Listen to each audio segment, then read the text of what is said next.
De nombreuses histoires courent sur la ruche seconde douce, tous parlant de ses richesses et de ses horreurs. Une ruche de savoir dont les tours cristallines s'élevaient naguère jusqu'aux cieux, et dont l'éclat était tellement éblouissant que même l'espace était lumineux. Mais tout cela n'est désormais plus que des légendes, car aujourd'hui seul demeure un cratère de plus de 100 km de long et d'une profondeur encore insondable, fruit d'un bombardement méticuleux de l'Inquisition, qui souhaitait ainsi endiguer le fléau du Genestealer, ce qu'elle réussit en partie et pour un temps. Car les ruines de cette cité sont aujourd'hui loin d'être silencieuses. Des bruits de pas et des cris d'animaux hantent désormais ces couloirs, et dans les niveaux inférieurs que les bombardements ont épargnés, prospèrent des monstruosités d'une nature profondément xéno, qui feraient rougir plus d'un inquisiteur, et dont l'existence y a été connue des hauts seigneurs de Terra, entraînerait sur Necromunda une nouvelle purge d'une échelle sans précédent. Toutefois, toujours plus d'histoires parviennent à s'échapper de ces ruines, certains parlant de chasseurs de tech ayant vu des peintures murales grotesques, représentant une abomination munie de plusieurs bras aux yeux brillants, et dont le corps est fusionné à un siège fait d'ossements distordus, dans une sorte de parodie d'une trône d'or lui-même, alors que d'autres parlent d'un monstre aux nombreux bras, aux mutations extravagantes. Et bien qu'aucune description ne soit identique, deux éléments sont continuellement évoqués, le trône et les yeux luisants. Ceux qui ignorent la calamité qui s'est abattue sur ce monde pensent à un nouveau seigneur de guerre mutant, et ils n'ont pas tout à fait tort, car c'est effectivement un mutant, mais d'un tout autre genre. Alors que les patriarches génovores peuvent diriger durant des décennies leur progéniture génétique, grandissant et devenant plus fort chaque année, le patriarche de la couvée Mystream, ou mal formé, a été corrompu génération après génération. Ses membres, issus à l'origine de sectes génovores tyranniques du second fils, sont depuis un siècle captifs du mur de poussière, un ensemble de défenses ceinturant les ruines de la ruche seconde douce. Piégée, l'organisation fut contrainte de se nourrir constamment d'elle-même. Ainsi, les cycles qui, dans une secte génovore classique, auraient normalement donné naissance à une Genestealer pure souche, engendrent désormais des créatures plus distordues et corrompues. Cette couvée s'étant relevée, être complètement aberrante dans les dons héréditaires qu'elle transmet à chaque génération. Aucun cycle discernable de 5 générations n'ayant pu être détecté, pas plus qu'il n'y a de régularité ou de logique apparente, chaque union étant susceptible de créer une nouvelle horreur ou de n'aboutir à rien. Et en plus petit nombre, une telle secte aurait pu s'éteindre d'elle-même, mais ce fut plusieurs millions d'habitants qui furent prisonniers du mur de poussière lors de la chute de la ruche. Ruchiers, soldats d'outre-monde venus endiguer ce fléau et autres rebuts. 10 millions d'âmes qui permirent au patriarche de se renforcer, malgré cet environnement hostile. Mais le travail accompli par le Magos Hermiatus s'avéra aussi important pour la survie de la secte, et bien que peu de documents furent retrouvés après le conflit. On sait que ce sont ces expériences génétiques entreprises sur le Génovore qui furent à l'origine de cette calamité.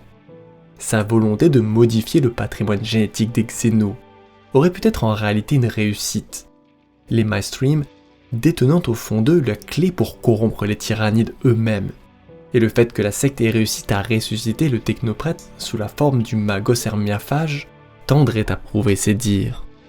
Le Génovore, tentant de se guérir lui-même de l'infection qui le corrompt, ou peut-être cherche-t-il à trouver le moyen plus efficace de répandre ses spores à travers tout Necromunda. Toutefois, la nature corrompue du patriarche soulève aussi une autre problématique. De son esprit malade, il transmet en permanence un signal psychique à travers toute la ruche seconde douce, et même au-delà, un chant de sirène télépathique, donnant naissance à d'innombrables sectes à travers le monde, et attirant à lui toujours plus d'âmes. Certains craignant que son sombre maître du vide ne réponde à son message, comme ce fut le cas sur d'autres mondes. Mais la réalité est plus troublante encore. Ce n'est pas un message, mais un avertissement, afin de le mettre en garde de la corruption qui infecte cette couvée, afin que tel un prédateur il repousse cette viande avariée. Une perspective tout aussi terrifiante. Étrangement, c'est aujourd'hui tout l'écosystème de la ruche qui a été modifié par l'infectation Genestealer, influençant tant les hommes que les créatures qui y habitent. Ainsi les Mystream Tyramites, ou Tyramites mal formés, en sont un bon exemple.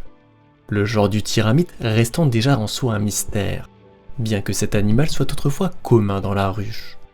On en trouvait à foison dans les dômes arboricoles ou dans les palais jardins de la haute ville.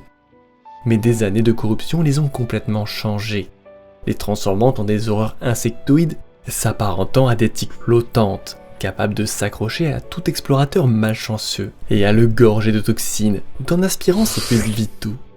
Recouverts d'une peau dure et coriace, les tyramites sont étonnamment résistantes aux dégâts, surtout lorsqu'ils sont gorgés de sang et de viscères. Ainsi, plus d'un explorateur chevronné a appris à surveiller les plafonds des dômes en ruine ou les débris des tuyaux d'aération, endroits prisés de telles créatures. On craint, et pas seulement sur Necromunda, que lors du soulèvement puis de la destruction de la ruche Secondus, que des membres du culte aient réussi à s'échapper. Et en un sens, ce n'est pas complètement fou, car la secte a pu faire appel à un nombre incalculable de Bloodscum, ou d'écumeurs du couvain, des esclaves humains ou presque humains qui infestent les ruines de la ruche Secondus par milliers, et que l'on a vu présents dans toutes les terres désolées à proximité. Profitant de leur apparence, ils ont réussi à se faufiler au-delà du mur de poussière, infiltrant de nombreuses colonies et ruches, et la plupart d'entre eux peuvent se faire passer pour humains, du moins dans la pénombre perpétuelle d'une cité ruche. Et c'est grâce à leurs efforts que la secte du second fils a pu s'exporter, au-delà de la ruche Secondus, vêtus et armés comme des gangers. Ils ne diffèrent que par leurs traits difformes et leurs mouvements étranges, comme si leurs bras ou leurs jambes n'étaient pas entièrement humains. Et lorsque la secte est sortie de son antre une génération après la destruction de la ruche, ce fut ces hommes qui constituèrent le gros de sa force. Et même si, étrangement, après des mois de conflit, ils repartirent d'où ils venaient, nombreux des défenseurs reconnurent un ami ou un camarade à cette troupe, signe que ce fléau avait déjà dépassé les frontières du mur de poussière. Qui sait ce qui se prépare dans la ruche Secondus, et seul un homme désespéré ou fou voudrait en extirper ses secrets à ces ruines depuis longtemps maudites. Une engeance que nous découvrirons dans un prochain épisode. Mais pendant ce temps, rasez les murs et méfiez-vous des ombres. Si cette chaîne vous plaît et que vous souhaitez participer à son développement, je vous invite à commenter, partager et à vous abonner à celle-ci. Bonne journée à vous et à très bientôt.